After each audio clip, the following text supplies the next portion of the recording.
medicating for me began to be eating, and I remember even dealing with some pornography issues. And I began to abuse alcohol. That was my medication. Yeah. It was my temporary satiation for pain. We believe that the best gospel that you can live and exemplify is one that is of a healthy, thriving marriage. But that has not always been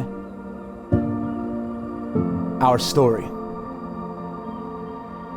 I couldn't keep up with who I pretended to be. The shame overshadowed and masked reality. This marriage is awful. I want a divorce. I began to abuse alcohol. I was overwhelmed with rage. Here I am, a pastor, preaching sermons that are supposed to set someone free, but yet I felt bound myself. You don't have to live in the pain that you've been living in. Help was so close. It was so close. Join us as we unravel our story of addiction, redemption, and triumph in our marriage. This is our story.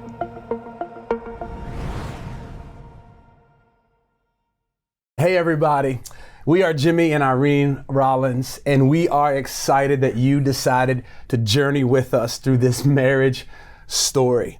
That's right. So we want to welcome you to episode 1. You know what, Jimmy? Why don't we just talk a little bit about how we met? Absolutely. First. It'd be great. We met on the job. On the job. Yep. And I remember I walked into this interview. I didn't even need a new job, but I'd met someone who wanted me to come in and interview, and I was like, okay, let me go entertain this new job. And when I walked in, I saw you and you interviewed me. Did you fall in love immediately? No, I did not. Oh, okay, I thought you did. There was something really different about you. Yeah. And you sparked my interest. Yeah. So I remember being at my cubicle, right? We were both IT technical recruiters, and we had to call a lot of people for jobs. And I had decided that one of the phone calls I was going to make was to my sister to tell her how sick of dating I was and that I had just broken up with my boyfriend. Yep. And I remember telling her that I was looking for male companionship, just friendship. Yeah. And I literally hung up the phone, and lo and behold, It was me. There you were, standing next to my cubicle, looking fine, tucking in your shirt. I was a tucker back then. Yes, you were a tucker. Yeah. It takes male Spanx now to keep all of that in. But anyway, I remember you asking me out. I was like, I don't date my coworkers, man, but okay, because you, again, had sparked my interest with it. You had talked about God in my interview. Yeah. So I literally, our first date, it was like a whirlwind. Yeah. You remember the sparks flying? It was amazing. It really was. I just can't believe, we're here now, but thinking back to those days, it was so it began amazing. And I remember when you walked in the office that I could hear music playing. It was like a slow jam. I was like, that girl looks good.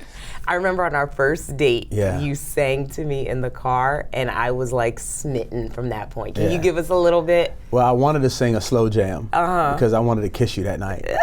But that wasn't the kind of worship, that I was allowed to sing. So I sang, as the deer panteth for the water, so my soul longeth after thee. You alone are my heart's desire, and I long to worship thee.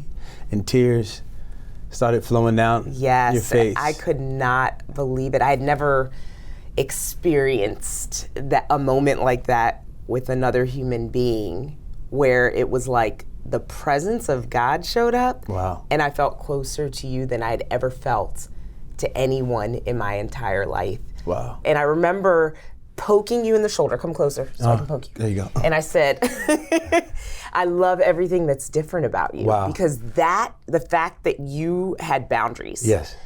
told me that there was something different about you. We went really, really fast. Way too fast. Way too fast. Yeah. So we met in October, we were engaged in December and married in June, and it was a whirlwind romance. Yeah. We left our secular jobs and started serving at mom and dad's church or parents' church, and literally popped out 3 babies. We had a lot of issues that we didn't know we had. We didn't know what we know now about family origin issues. We didn't understand how we we were living out, marriage of how we viewed marriage or what we had seen our parents or lack of. Can you remember like our fights? Like they were bad. They were bad. Yeah. I mean, we had normalized dysfunction, wouldn't you say? Yeah. So we didn't know how to have a conversation and resolve conflict, and we had 3 kids. Yeah. We had a marriage that we didn't prioritize, and the pressure of ministry, in addition to the dysfunction that came from our past, like it all reared its ugly head, and kind of the pressure created a bit of an explosion. And I would say that explosion hit, I was probably in my early 30s by that time, between 30 and 33. The church was a couple years old, and the pressure of ministry and the weight of it, I don't think either of us anticipated. No. I just remember, that the pulpit Jimmy was different than the home Jimmy. Yep. I remember that the staff meeting Jimmy was not the same Jimmy that was at home on the couch, and that medicating for me began to be eating, and I remember even dealing with, some pornography issues. Yeah. Here I am, a pastor. Here I am, a leader. Yeah. Here I am, a father and a mentor, preaching sermons that are supposed to set someone free, but yet I felt bound myself. And I began to abuse alcohol. That was my medication. Yeah. It was my temporary satiation for pain. But do you remember, babe, like it was so crazy how I wasn't aware of addiction.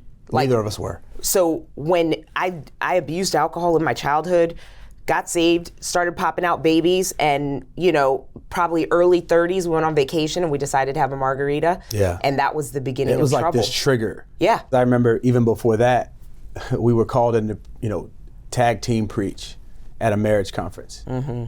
And I remember trying to read books real quick on how to do marriage. And I remember going to this conference and we were taking a picture in front of a step and repeat wall. Yep.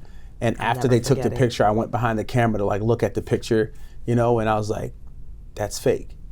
Yeah. And that, honestly, they called us in to do a marriage conference.